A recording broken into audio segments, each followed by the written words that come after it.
C'était il y a quelques heures à Los Angeles, aux États-Unis. Elon Musk, le fameux patron des Tesla de SpaceX, a inauguré le premier tunnel de son futur métro qui roulera à 240 km/h en plein ville à Nice. Vous avez suivi la présentation, racontez-nous ce qui s'est passé. Alors ça n'a rien à voir avec le métro qu'on connaît, hein. Là ce sont des petites navettes d'une quinzaine de passagers qui nous attendent à la surface. On monte à l'intérieur et là elle descend tout doucement en sous-sol avec une espèce d'ascenseur un peu comme la voiture de Batman.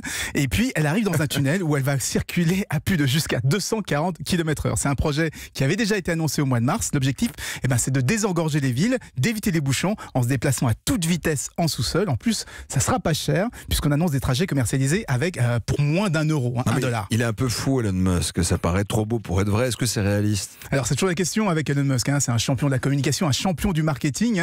Il veut par exemple coloniser Mars. Oui, il fabrique en ce moment une espèce de casque pour tout contrôler par la pensée. Donc avec ces projets, on est toujours un petit peu sceptique.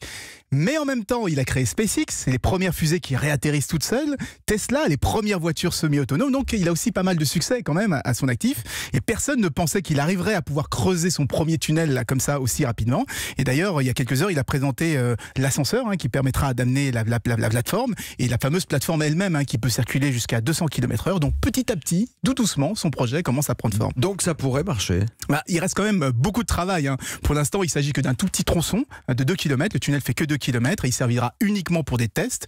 Et quant à la cabine, c'est en fait une Tesla qui a été modifiée. On a ajouté juste de petits trous sur le côté. Donc c'est de la com, clairement. Mais il y a vraiment un monde entre un démonstrateur et tout un réseau un réseau commercial qui pourrait irriguer comme ça toute la ville.